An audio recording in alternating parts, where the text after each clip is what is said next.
ایک سوال کا جواب فٹافٹ دیں، ٹائم تھوڑا ہے۔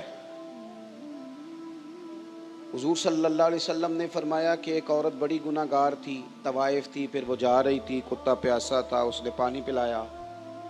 اللہ تبارک و تعالیٰ نے اس خیر کے کام کی برکت سے اس عورت کی بخشش کر دی۔ ذرا جلدی سے بتائیں، یہ حدیث سب نے سنی ہوئی ہے؟ جلدی بولے نا یار، سب نے سنی ہے؟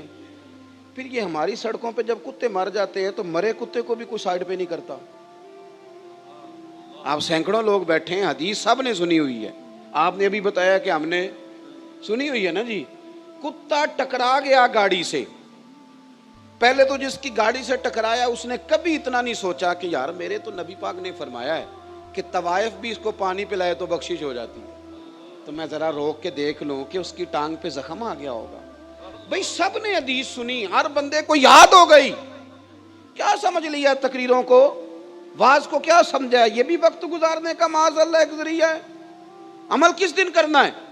سینکڑوں لوگوں کو یہاں بیٹھے پتا ہے کہ یہ حدیث ہے، لیکن میں اس وطن میں رہتا ہوں جہاں کتا کبھی مر بھی جائے نا کسی گاڑی سے ٹکرا کے، تو اس کا گوشت گاڑیوں کے ٹائروں سے لگ کے تو سڑک سے اٹھ جاتا ہے، لیکن اسے لکڑی کے ساتھ بھی کوئی سائیڈ پہ کرنے کو تیار نہیں ہوتا۔ بتاؤ کیا لیا ہم نے واعظ و نصیحت سے، کیا سیکھا تقریروں سے؟ یہ صحیح بخاری مسلم کی حدیث جو سینکڑوں لوگوں کو آتی ہے، اس پر کس دن عمل شروع ہوگا؟ کب پتہ چلے گا کہ روک دو بھئی ساری گاڑیاں؟ کیوں؟ اس لیے کہ وہ کتا ٹکرا گیا ہے، اور ہم نے وہ والا فضیلت، وہ والا فضائل ہم نے سنے ہوئے ہیں کہ سب سے گناہ گار بھی کتے کو پانی پلائے تو رب اس کی بخشش فرما دیتا ہے۔ لیکن ٹھیک ہے، وہ سنی ہے، تقریر تھی، وہ تو مولانا نے خطاب فرمایا تھا، عمل کب کرنا ہے؟ ساری زندگی اسی پہ گزر گئی، اب کچھ کام عمل والا بھی تو کیا جائے نا۔ میں اکثر کہتا ہوں کہ نبی پاک علیہ السلام نے جو فضائل بیان کیے تھے کہ تم یہ والی تسبیح پڑھو تو یہ فضیلت ہے، یہ والی تسبیح پڑھو تو یہ فضیلت ہے، یہ والی تسبیح پڑھو تو، غلام کے لیے تو آقا کا اشارہ ہی کافی ہوتا ہے، اور حضور باقاعدہ کسی چیز کی فضیلت بیان کرے تو وہاں مر نہ جائے غلام، وہ کہے کچھ بھی ہو جائے، سارا کچھ ہو جائے، یہ نہیں میں نے چھوڑنا، تو ہو ہی نہیں سکتا، یہ میرے کریم نے فرمایا ہے۔ لیکن کیا کرے، سینکڑوں تقریریں ہوئیں، لوگوں نے سنی، بڑے بڑے اکابرین نے گفتگو کی، لیکن بس ایک تقریر اور کر جاؤ، ایک جلسہ اور کر جاؤ، بھئی وہ بڑا مجمع ہوا، مسجد بھر گئی، لوگ کھڑے تھے، مبارک ہو مبارک ہو۔ یہ تو پتہ چلے گا اگلی نماز کے وقت کہ 3 نمازی بھی بڑھے کہ نہیں بڑھے مسجد میں، یہ تو پتہ چلے گا کچھ عرصے کے بعد کہ اخلاقی رویوں میں کتنی تبدیلی آئی۔ میرے عزیز، کچھ عمل کا بھی تو مزاج بنائے نا، کچھ سیکھنے سکھانے کا بھی تو دستور قائم کرے نا، کچھ ہمارے اندر کچھ تبدیلی بھی تو آئے نا، ورنہ تو باتیں ہو رہی ہیں، اور آج کل تو ہر شخص نصیحت کر رہا ہے، ہر بندہ خیر کی بات کر رہا ہے، بڑا اچھا تراش کے، ٹٹول کے اور تیار کر کے جملہ لوگ اپنے پیج پر لگاتے ہیں، وہ تو ٹھیک ہے، چل رہا ہے سلسلہ، عمل کس دن ہوگا؟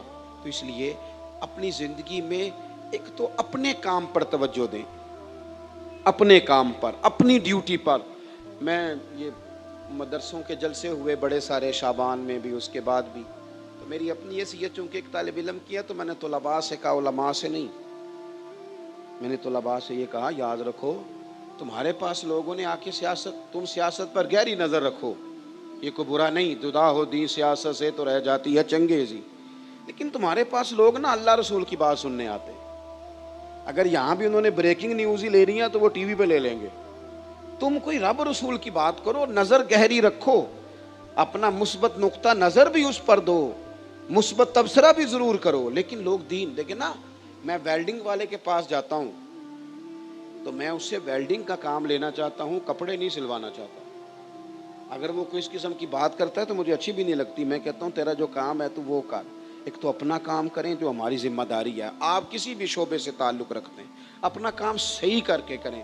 آپ یقین کریں، میں نے زندگی میں کچھ ایسے لوگ دیکھے جنہوں نے ڈٹ کے ڈیوٹی کی اپنی، ڈٹ کے ہمارے ہاں ایک کریانے کی دکان والے تھے ہمارے گاؤں کے پاس، تو سویرے وقت پہ آنا اور ہر روز جھاڑو دینا، وہ بار تھوڑا سا جو تھا اس کو بھی اچھے طریقے سے صاف کرنا، چیزیں لگانا، جھاڑ پونچھ کرنا، اور شام کو بڑے اچھے طریقے سے ساری چیزیں سمیٹ سماٹ کے اندر رکھ کے ڈیوٹی کر کے جانا۔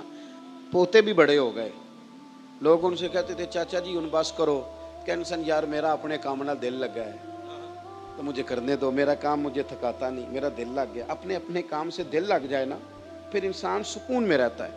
کام کریں اور اس میں دھوپ چھاؤں آئے تو تعطل نہ پیدا ہونے دیں، تعطل نہ پیدا ہونے دیں، ڈیوٹی کرتے رہیں کرتے رہیں۔ اور تیسری گزارش آپ حضرات کی خدمت میں یہ ہے کہ جب کچھ سنیں، جمعے والے دن سنیں، کسی درس میں سنیں، کسی محفل میں سنیں، تو اس کو ذریعہ علم بنائیں، اس کو ذریعہ عمل بنائیں۔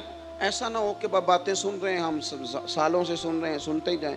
میں کئی دفعہ گزرتا ہوں روڈوں سے ادھر ادھر، تو میں حالات دیکھتا ہوں تو میں کہتا ہوں یار ایسے لگتا ہے کہ جیسے اب ہم نے ان چیزوں کو بھی صرف اسی لیے بنا لیا ہے کہ چلو آدھا گھنٹہ بیت جائے گا۔ زندگی میں عمل کا ذریعہ اختیار کریں۔ آپ کا جو عمل ہوتا ہے نا، اس کا اثر آپ کی گفتگو سے زیادہ ہوتا ہے، گفتگو سے عمل کا اثر زیادہ ہوتا ہے۔ جب کوئی بندہ عمل کرتا ہے نا، آپ رونے لگ جائے نا تو آپ کو دیکھ کے بندہ رونے لگ جائے گا، یہ آپ عمل کر رہے ہیں۔ اگر کوئی قریبی ہوگا نا آپ کا تو اس کا دکھ آپ کو محسوس ہوگا۔ تو اس لیے اپنی زندگی میں عمل کا رستہ اختیار کریں۔ اللہ تعالیٰ مرحوم کی مغفرت فرمائے۔ تشریف رکھیں ذرا جی۔ اب مجھے انہوں نے ایک اور فرمائش کر دی ہے تو ایک بات صرف عرض کر دیتا ہوں۔ سیدنا امیر حمزہ رضی اللہ تعالیٰ عنہ کے تعلق سے، حضرت امیر حمزہ حضور سید عالم علیہ السلام کے چچا جان بھی ہیں، رضائی بھائی بھی ہیں۔ اور وہی بات جو میں کر رہا تھا، جو لوگ آتے نہیں آئے اور پھر جو کام ان کے ذمہ تھا وہ کام انہوں نے ڈٹ کے کیا، اور جو کچھ کیا کشتیاں جلا کے کیا۔ حضرت امیر حمزہ رضی اللہ تعالیٰ عنہ نے 40 کے قریب لوگوں کو قتل کیا ہے احد میں، اور پھر دھوکے سے پشت پر حملہ کر کے ان کو شہید کیا گیا۔ اللہ نے ان کو اعزاز یہ دیا ہے کہ رسول پاک صلی اللہ تعالیٰ علیہ وسلم نے 70 بار ان پر نماز جنازہ ادا فرمائی ہے۔ 70 شہداء کا جنازہ پڑھنا تھا، ان کا جنازہ پڑھا، ایک جنازہ آیا حضور نے پھر پڑھا، پھر دوسرا آ گیا وہ پڑھا ہے۔ اللہ کے محبوب نے ان سے محبت فرمائی۔ کرنے کا کام یہ ہے کہ ہم اپنے ان اکابرین کو یاد رکھیں، ان سے سیکھیں۔ ان لوگوں کا خون بنیاد بنا دین اسلام کی۔ آج تو لوگ تھوڑا سا کام کرتے ہیں تو پھر انہیں فوری طور پر تعریف بھی چاہیے نا، نام بھی چاہیے، اسٹیج بھی چاہیے، انہیں بڑی شہرت بھی چاہیے، کام بھی اتنا نہیں کرتے۔ لیکن یہ لوگ بنیاد بنے۔ ان لوگوں نے پہلے معاذ اللہ یہ مطالبہ نہیں کیا کہ ہمیں بتائیں ملے گا کیا، گورنری ملے گی، فلانی چیز ملے گی تو پھر میدان، یہ نہیں کہا انہوں نے، بلکہ انہوں نے یہ کہا کہ ہمیں تو اللہ رسول کی رضا درکار ہے۔ تو حضرت امیر حمزہ رضی اللہ تعالیٰ عنہ سید الشہداء ہیں۔ میدان احد شریف میں آج بھی آپ جب جاتے ہیں نا تو وہاں کی ٹھنڈک، وہاں کی خوشبو اور وہاں کا سکون بتاتا ہے کہ یہاں کوئی خاص لوگ ہی آرام فرمائیں، یہاں کوئی خاص ہستیاں آرام فرمائیں۔ اللہ تعالیٰ ان کے صدقے ہمارے حال پہ رحمت فرمائے۔